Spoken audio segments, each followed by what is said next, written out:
Shocking pasabog.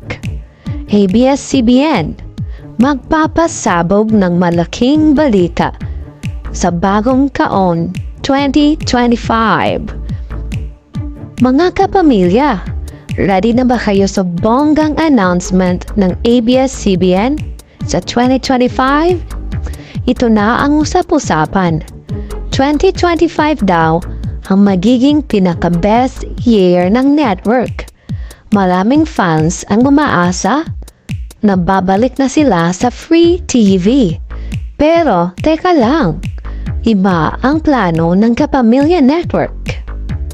Marami ang nag-iisip na ang pasabog na ito ay ang pagbabalik ng kanilang franchise.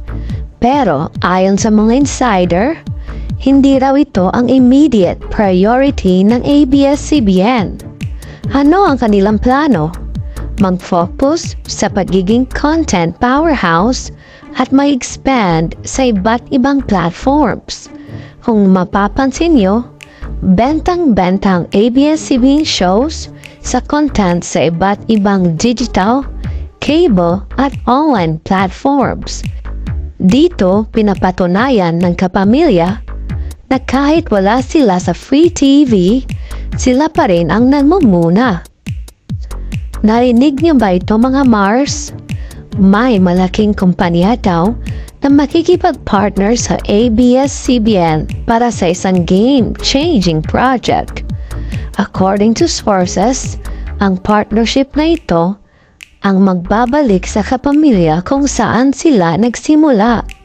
Pero mas malawak, mas malaki, at mas maraming manonood.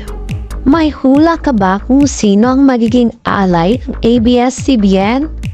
Mag-comment na at baka tama ang prediction mo. Ayon sa ating mga sources, gusto muna ng ABS-CBN na mag-focus sa pagpapalawak ng kanilang reach at makipag-collaborate sa international companies. Ang plano nila, maging global at manguna sa creative content production.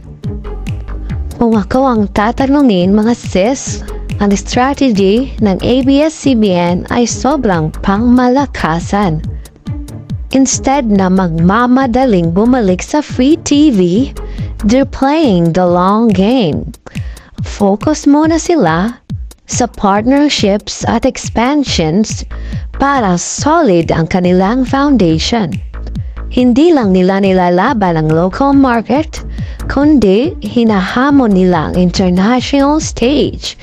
Parang sinasabing nilang, kapag bumalik kami, world class na.